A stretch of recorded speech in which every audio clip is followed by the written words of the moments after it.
الشيطان الرجيم بسم الله الرحمن الرحيم السلام عليكم ورحمة الله وبركاته إن الحمد لله نحمده ونستعينه ونهديه ونستغفره ونعوذ بالله من شرور أنفسنا ومن سيئات أعمالنا من يهده الله فلا مضل له ومن يضلل فلا هادي له أشهد أن لا إله إلا الله وحده لا شريك له وأشهد أن سيدنا محمدا عبده ورسوله ونصلي ونسلم على حبيبنا وشفيعنا وقدوتنا محمد صلى الله عليه وسلم وعلى آله وأصحابه ومن تبعهم بإحسان إلى يوم الدين أما بعد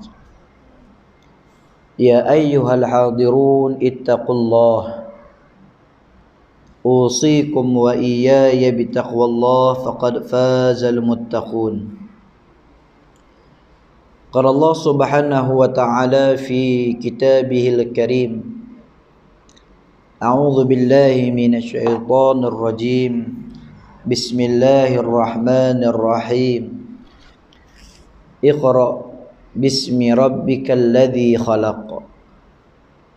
Bacalah wahai Muhammad dengan nama Tuhan yang menciptakan sekalian makhluk.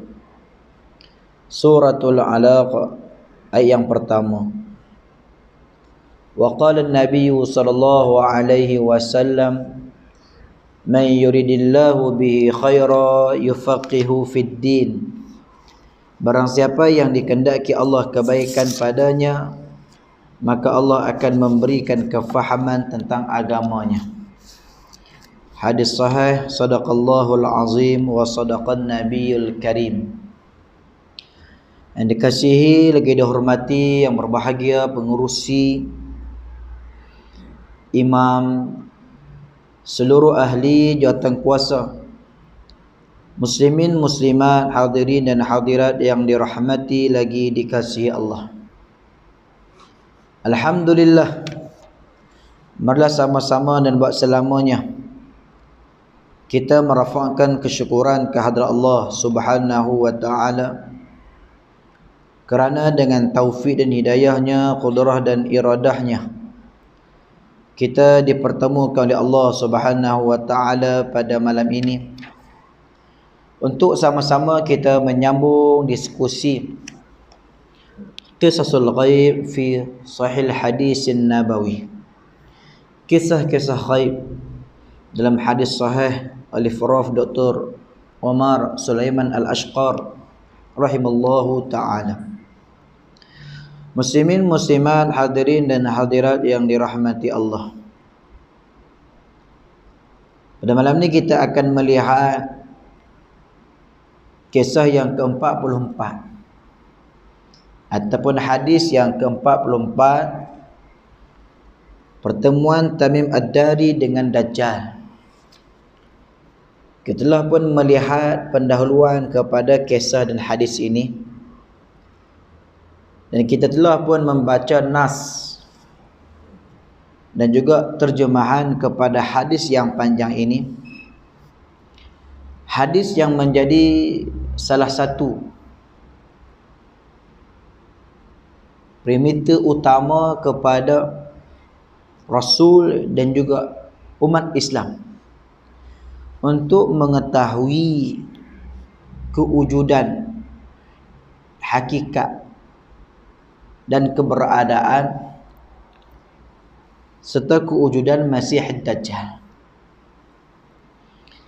Hadis Muslim yang berstatus sahih ini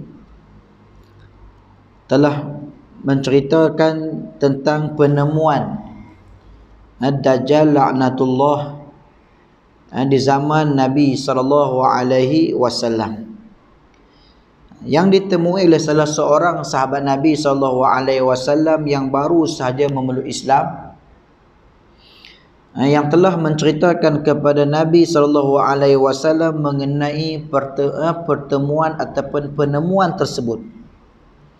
Lalu baginda SAW berkhutbah kepada semua orang Islam pada satu ketika. Yang hadis ini diriwayatkan oleh Fatimah binti Qais, ketika mana suatu hari Nabi SAW pergi mengerjakan solat berjemaah di masjid, dan beliau berada di tempat solat wanita. Maka ketika itu Nabi SAW mengimani solat, dan setelah selesai daripada solat, baginda SAW naik ke mimbar lalu berkhutbah yang berbunyi, atadruna lima jama'tukum. Kata Nabi SAW, adakah kamu semua tahu kenapa aku menghimpunkan kamu? Maka jawab para sahabat, wallahu wa rasuluhu a'lam, sesungguhnya Allah dan Rasulullah yang lebih mengetahui. Maka kata Nabi SAW, inni wallahi ma jama'atukum li raghbatin wala li rahbah, walakin jama'atukum li anna Tamim ad-Dari kana rajulan nasraniyan faja'a fabaya'a wa aslama wa haddathani hadithan wafaqa alladhi kuntu uhaddithukum ani Masihid Dajjal. Kata Nabi, demi Allah, aku bukanlah menghimpunkan kamu semua untuk memberi galakan ataupun tegahan seperti mana kebiasaan yang diberikan oleh Rasulullah SAW dalam siri-siri pertemuan baginda dengan para sahabat. Ya, bila Rasulullah SAW bertemu dengan para sahabat, seringkali Rasulullah akan menyampaikan perkara-perkara yang berkaitan dengan mengembirakan, menggalakkan, menceritakan tentang amalan-amalan yang soleh, fadilat-fadilat, ganjaran-ganjaran, pahala yang diperolehi, nikmat-nikmat yang Allah berikan, ataupun rahbah, perkara-perkara yang bersifat ancaman, perkara-perkara yang bersifat peringatan tentang siksaan, azab, kemurkaan, laknat daripada Allah Subhanahu wa taala. Tetapi aku, kata Nabi SAW, menghimpunkan kamu kerana Tamim ad-Dari ini. Sambil tunjuk kepada Tamim ad-Dari, seorang lelaki daripada Nasrani yang datang kepada aku, lalu dia datang kepada aku berjanji taat setia dan terus memeluk Islam. Dan dia, yakni Tamim ad-Dari ini, telah menceritakan kepada aku mengenai satu cerita yang selari dengan apa yang aku telah ceritakan kepada kamu tentang Masih Dajjal. Jadi Rasulullah SAW menghimpunkan para sahabat untuk para sahabat sendiri secara langsung, direct, live, mendengar cerita yang bakal diceritakan oleh seorang lelaki Nasrani yang bernama Tamim ad-Dari, yang datang berbai'ah memeluk Islam di hadapan Rasulullah SAW tentang penemuan dia bertemu dengan Dajjal, yang Dajjal ini dah disebut oleh Rasulullah SAW kepada para sahabat. Kepada para sahabat tentang Dajjal, tapi Tamim ad-Dari ini telah menemuinya. Lalu Nabi SAW memberikan peluang kepada Tamim ad-Dari untuk menceritakan kepada para sahabat yang lain, hadatsani, maka ceritakanlah wahai Tamim ad-Dari.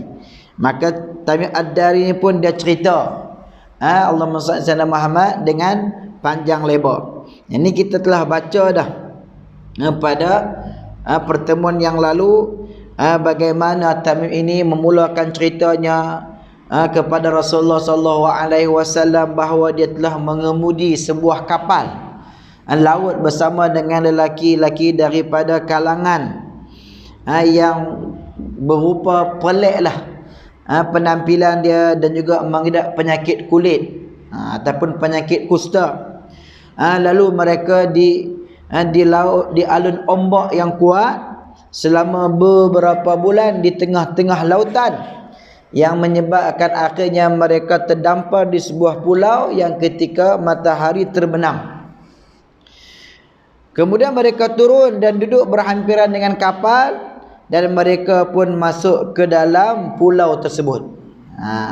Dalam hadis Rasulullah sallallahu alaihi wasallam disebutkan pada kalimah yang berbunyi akhrabus safinah, iaitu menggunakan sampan-sampan yang kecil yang dibawa dalam kapal-kapal yang besar untuk melakukan pekerjaan-pekerjaan ringan yang sulit dilakukan dengan menggunakan kapal besar.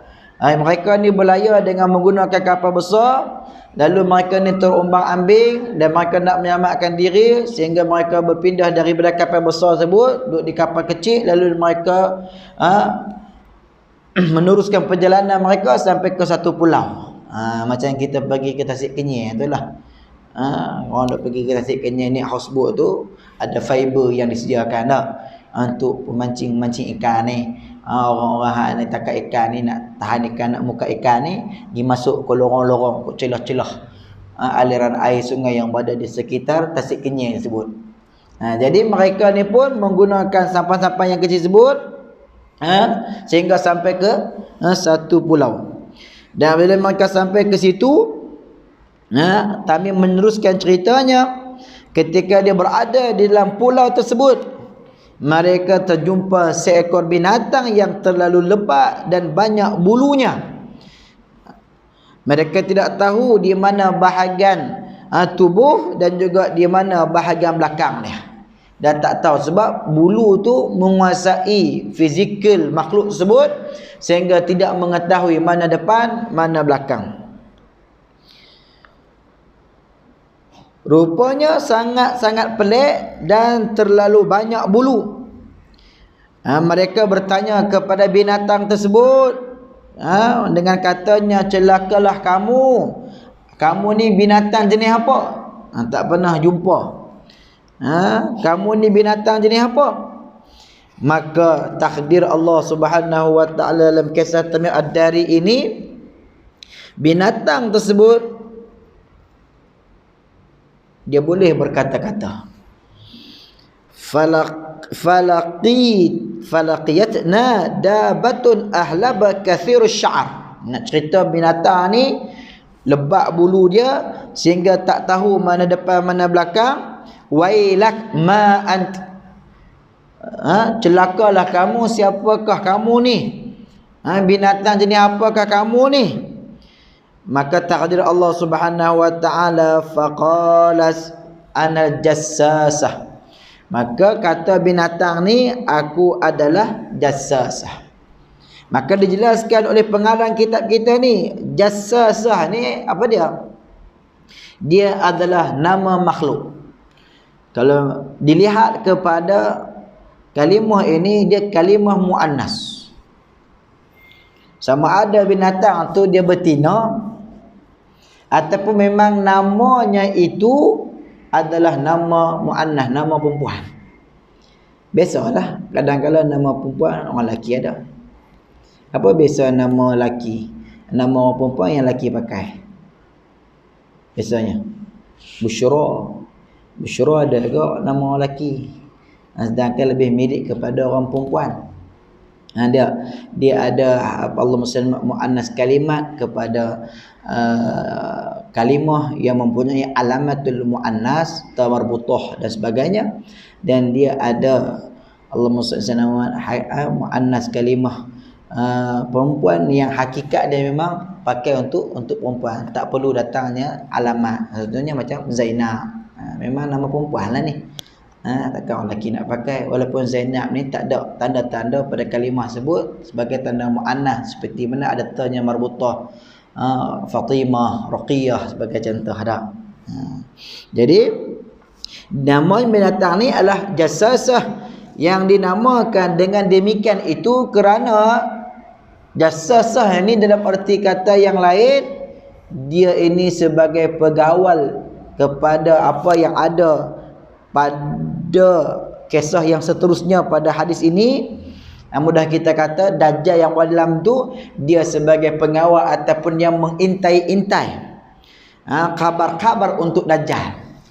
Dia yang mengintai-intai. Jadi jassasah itu berarti yang mengintai-intai perkabaran untuk dimaklumkan kepada Dajjal. Ini cerita dia.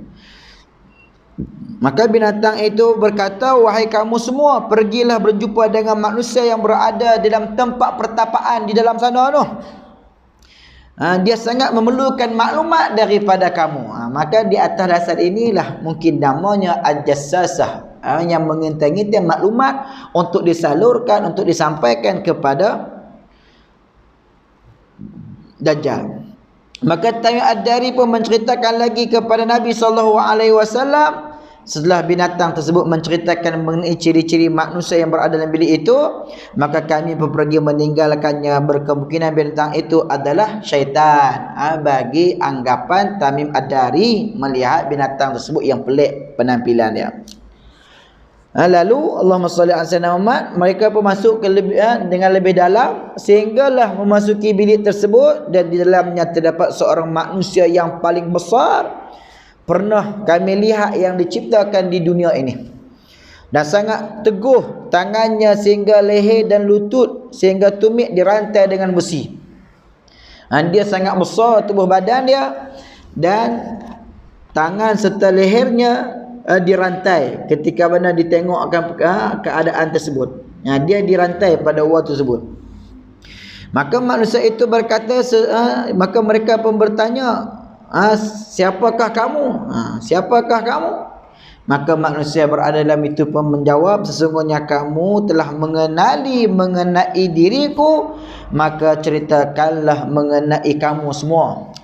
Maka kata manusia duduk di dalam ni, kamu sudah mengetahui tentang diri aku. Cuma sekarang ni aku nak kamu ceritakan tentang diri kamu, dan juga Allahumma salli ala sayyidina Muhammad perihal kamu. Maka Tamim Ad-Dari ini mewakili sahabat-sahabat yang dia lain pun, dia pun menceritakan. Cerita dia panjang lah.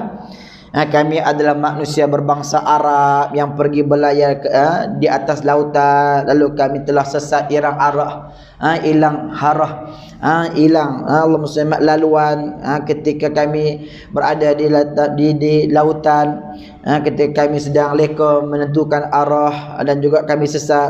Maka ombak lautan pun mengalunkan kami selama sebulan, sehinggalah kami terdampar di pulau kamu ini, dan kami masuk ke pulau ini, kami temui ada seekor binatang besar yang sangat pelik dan banyak bulunya, dan kami tidak mengetahui mana depan mana belakang kerana banyak bulunya. Maka bertanya lagi Tamim ini, wailah, celakalah kamu, siapa kamu sebenarnya? Jadi Allahumma salli ala sayyidina Muhammad lepas ada cerita semua tu, maka dia pun bertanya lagi, sehinggalah binatang yang kami jumpa ni disebut nama dia jassasah. Kemudian dia khabar kepada kami, pergilah masuk ke dalam sana, ada seorang manusia yang sedang menunggu berita yang kamu nak sampaikan kepada dia.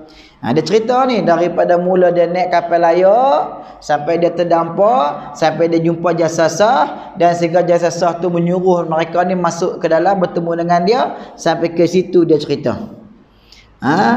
Kemudian Allahumma salli ala sayyidina Muhammad, mereka bertanya lagi. Manusia itu bertanya lagi kepada Tamim Ad-Dari, apa sebenarnya yang berlaku kepada Allahumma salli ala sayyidina Muhammad, akhbiruni an-nakhli baisan. Dia tanya kepada Tamim Ad-Dari, ceritakan kepada aku mengenai ladang tamar di Baisan. Lalu Tamim pun berkata, berdasarkan bentuk apakah yang kamu ingin kami ceritakan? Nak tahu macam mana ni ladang tanaman tu, pokok dia besar mana ke, dah berbuah ke, dan sebagainya, tahu apa ni? Maka Manusia duduk dalam tu pun berkata, aku bertanya kepada kamu mengenai ladang tamar itu, adakah dia sudah berbuah? Maka jawab Tamim Ad-Dari, ya, dia telah pun berbuah. Dan dia berkata lagi, sesungguhnya ia tidak akan berbuah lagi dalam masa terdekat ni. Dia kata sekarang dia berbuah, kata Tamim Ad-Dari. Maka jawab lelaki hak duduk dalam tu, dia kata dalam masa yang terdekat ni dia tidak akan berbuah lagi. Tu. Kemudian lelaki itu pun bertanya lagi, ceritakan kepadaku, akhbiruni an buhairatit tabariyah, ceritakan pula kepada aku tentang ataupun mengenai Tasik Tabari, ataupun disebut dalam bahasa lain Galilei. Tasik Tabariyah ataupun Tasik Tabari. Maka kami pun bertanya, kamu nak tahu keadaan Tasik Tabari ini macam mana? Nak tahu macam mana keadaannya? Maka kata lelaki yang ada dalam gua ni, adakah tasik tersebut masih mempunyai air? Lalu mereka menjawab, di tasik tersebut terdapat banyak air. Tamim jawab gitu. Maka kata lelaki ni, sesungguhnya air di situ akan mengering dalam masa terdekat. Dia kata. Dan pergi kepada soalan yang ketiga, ceritakan kepadaku pula, akhbiruni an aini zughar, ceritakan kepada aku berkaitan dengan ain zughar. Ain zughar ini adalah sebuah sumber air ataupun mata air yang berada di dalam bumi yang terdapat di sebuah bandar di Palestin. Sebuah bandar di Palestin. Jadi lelaki dalam gua ni dia tanya kepada Tamim Ad-Dari tentang ain zughar ni. Maka dia pun bertanya nak tahu keadaan cerita ain zughar ni macam mana.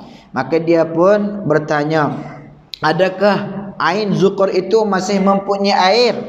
Adakah penduduknya masih bercucuk tanam dengan menggunakan sumber air ain zughar tersebut? Maka kata Tamim Ad-Dari, ya, ia masih mempunyai banyak air dan penduduknya masih bercucuk tanam dengan air tersebut. Yang ketiga. Yang keempat, ceritakan kepadaku mengenai seorang Nabi yang tidak tahu membaca dan menulis, apakah dia lakukannya? Maka mereka pun menjawab, dia telah keluar dari Mekah dan mendiami Madinah. Maka dia pun bertanya lagi, adakah bangsa Arab memerangi dia? Adakah bangsa Arab memerangi dia? Maka Tamim Ad-Dari pun menjawab, ya, bangsa Arab memerangi dia. Maka bertanya orang itu lagi, bagaimanakah dia menghadapinya, yakni menghadapi serangan Arab tersebut? Maka kami pun menceritakan kepadanya bahawa Nabi SAW muncul di kalangan generasi muda Arab, lalu mereka mentaatinya. Dan dia berkata lagi, apakah yang terjadi sedemikian itu? Ya, terjadi sedemikian itu. Dan akhirnya daripada kisah Tamim Ad-Dari yang panjang ini, lalu daripada 4 soalan tadi, penerangan dan penjelasan sehingga apa yang berlaku kepada Nabi SAW, maka lelaki yang berada di dalam gua yang dirantai tadi pun memberikan respon, ulasan tentang apa yang ditanyakan tadi. Dia kata dalam jawapan dia, sesungguhnya itulah yang terbaik bagi mereka, ialah mentaatinya, dan aku menjadi pemberitahu mengenai diriku, aku adalah Al-Masih. Aku adalah Al-Masih. Maka dia mengaku dia adalah Al-Masih. Maka pada hadis ini diletakkan kalimah Al-Masih. Maka dijelaskan di sini Al-Masih itu ada 2. Yang pertama, Masih hidayatullah, yang diberikan hidayah oleh Allah Subhanahu wa taala, iaitulah Nabi Allah Isa alaihi salam. Disebut sebagai Masih Isa binti Maryam, Masih juga. Yang kedua adalah Masih yang disesatkan oleh Allah Subhanahu wa taala, yang pendusta, yang buta mata sebelahnya, yang mendakwa dia tentang dirinya sebagai Tuhan, yang mempunyai kekuasaan yang luar biasa, yang membawa fitnah yang maha dahsyat kepada manusia, yang dia ini akan bawa keburukan, kejahatan, fitnah kepada seluruh bumi dan tempoh yang sangat singkat, dan akhirnya dia akan dibunuh oleh Masih Ad-Dajjal, Masih Isa binti Maryam, iaitulah Masih Ad-Dajjal. Jadi hadis ini dia menyebutkan bahawa aku adalah Masih. Masih di sini adalah Masih Ad-Dajjal. Masih Ad-Dajjal, dia mengaku bahawa dialah Masih Ad-Dajjal. Aku hampir-hampir dibenarkan untuk keluar menyesatkan manusia.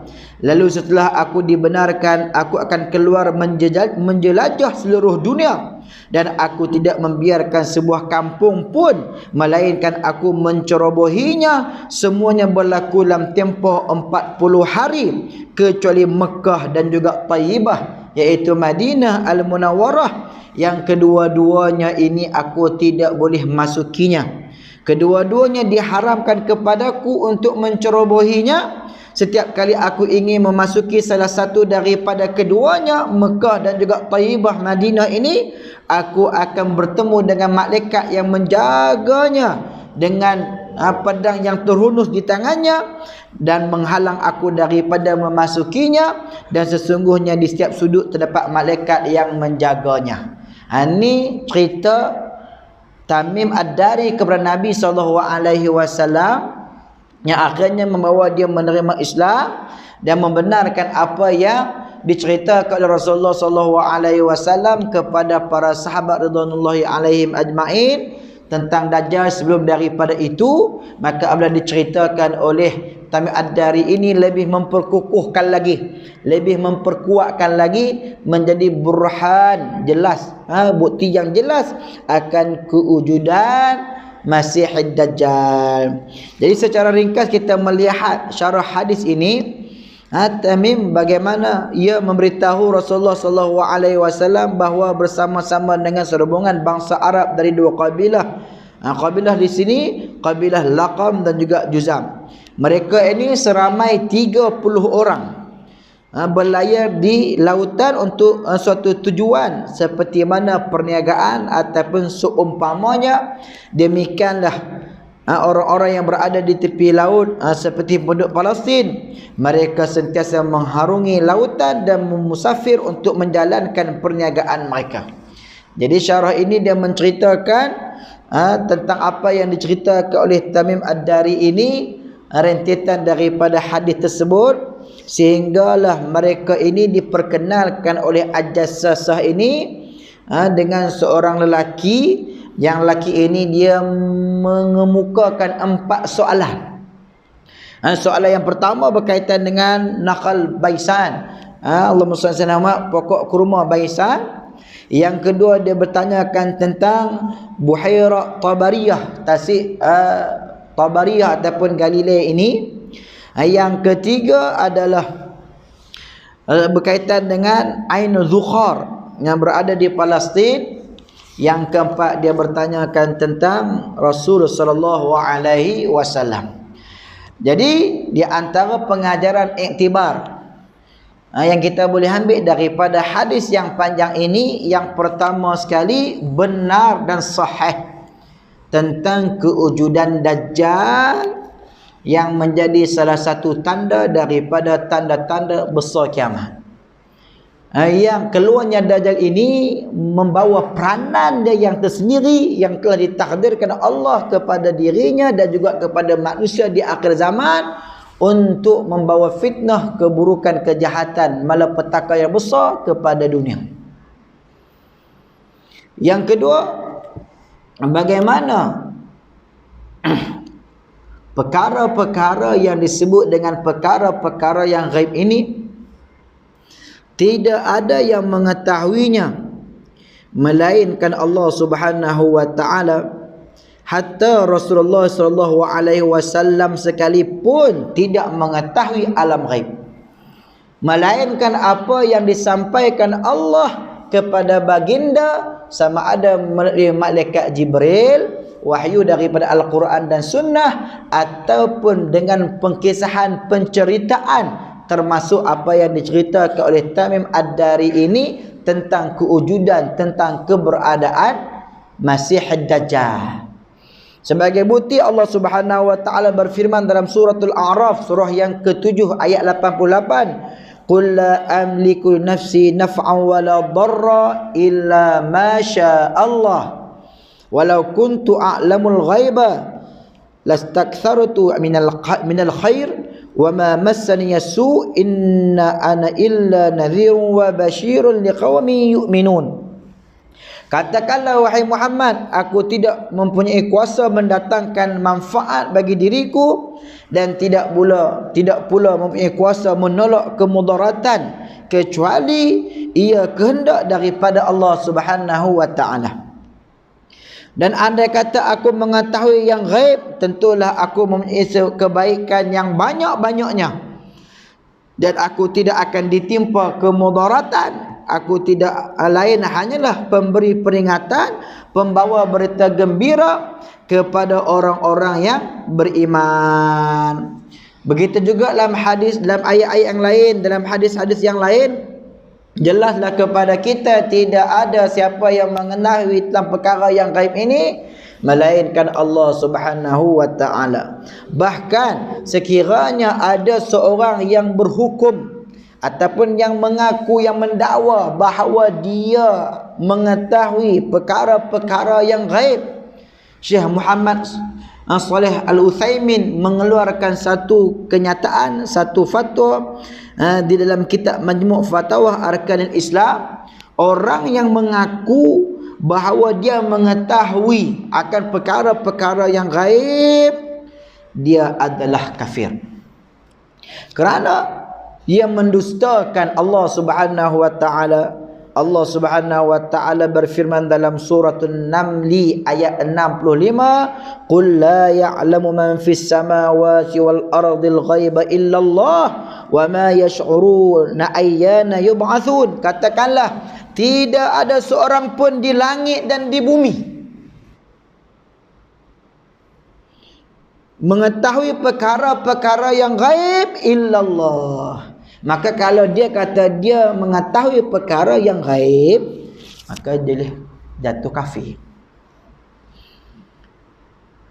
Sedangkan Allah Subhanahu wa taala sebut dalam ayat ini dengan jelas. Begitu juga kalau seorang itu dia memberitahu bahawa Allahumma salli ala Muhammad, Nabi sallallahu alaihi wasallam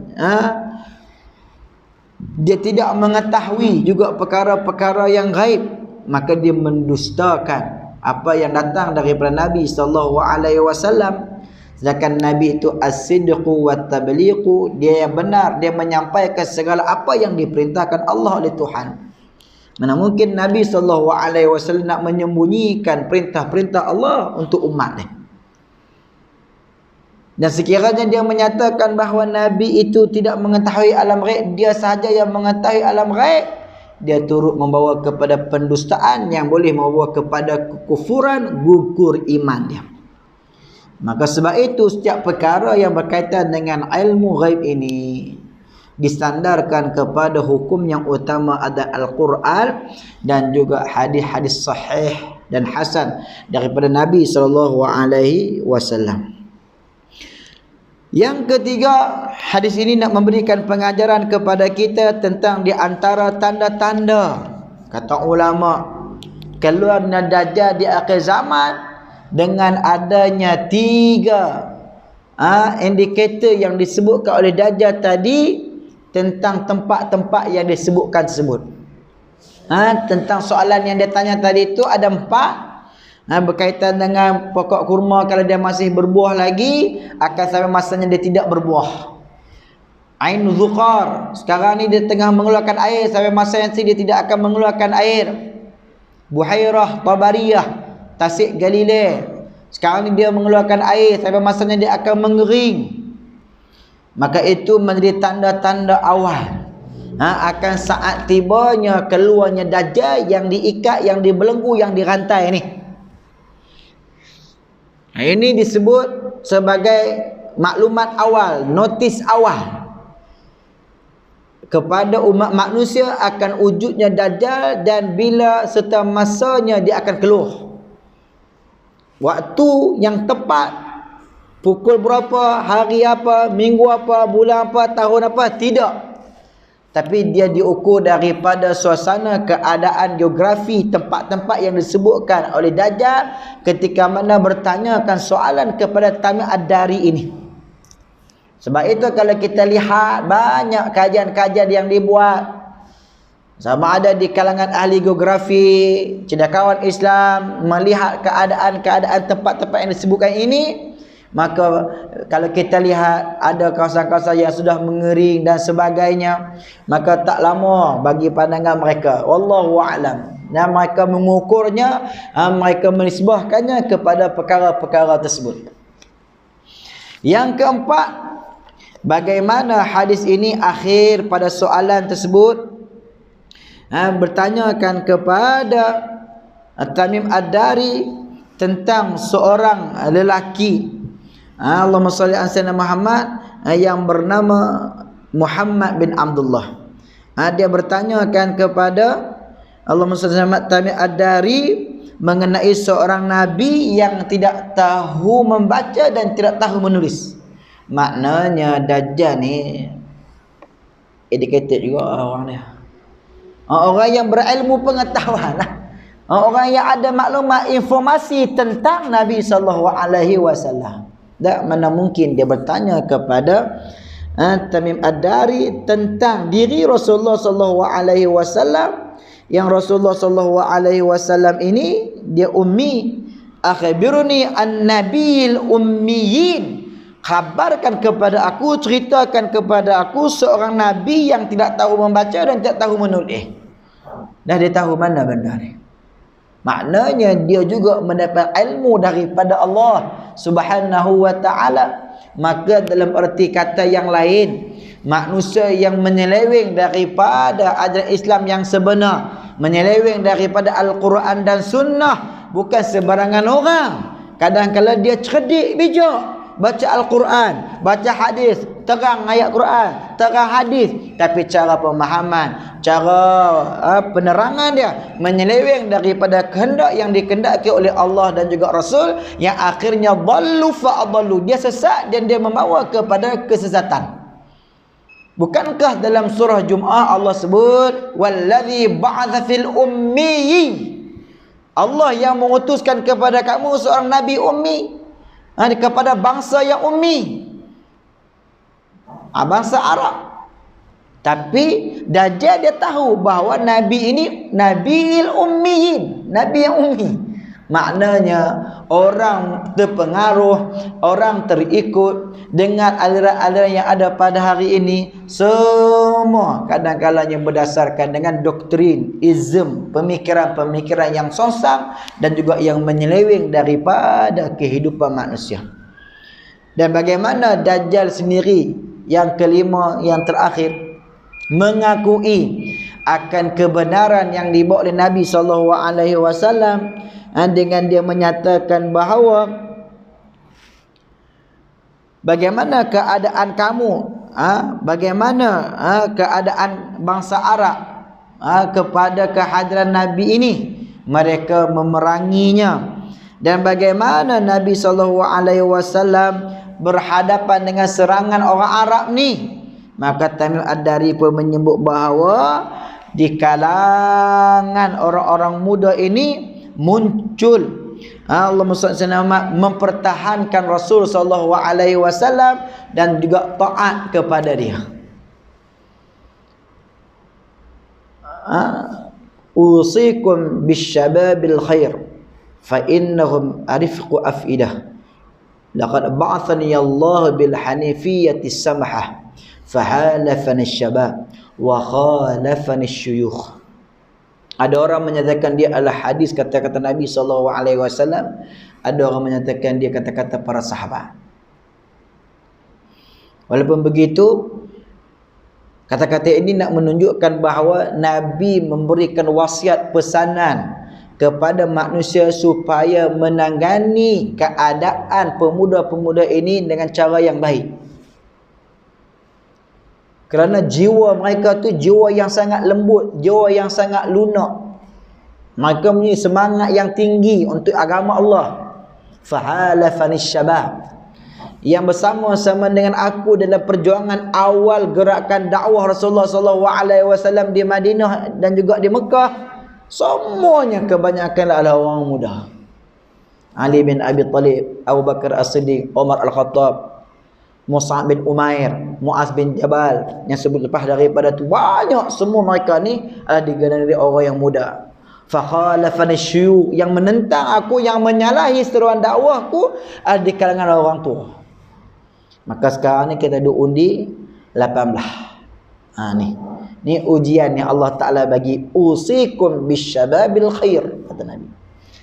Aku nasihatkan kepada kamu supaya menangani isu-isu belia, isu-isu pemuda ini dengan cara yang baik, sesuai dengan ilmu mereka, sesuai dengan zaman mereka, sesuai dengan kehendak mereka, sesuai dengan kemahuan mereka, menuruti apa yang datang daripada Allah, apa yang datang daripada Rasulullah sallallahu alaihi wasallam.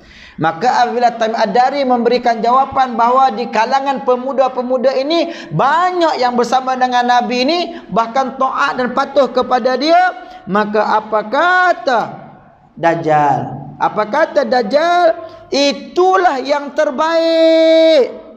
Maknanya itulah yang sepatutnya kita umat di akhir zaman untuk mengikuti dan taat kepada Nabi SAW dalam kehidupan kita. Taat kepada Nabi SAW dalam kehidupan kita. Apa yang Nabi bawa, kita kena ikut. Nabi pergi ke kanan, kita ke kanan. Jom dah dengar Nabi pergi ke kiri, kita pergi ke kiri. Mana saja hak Nabi pergi, kita kena ikut.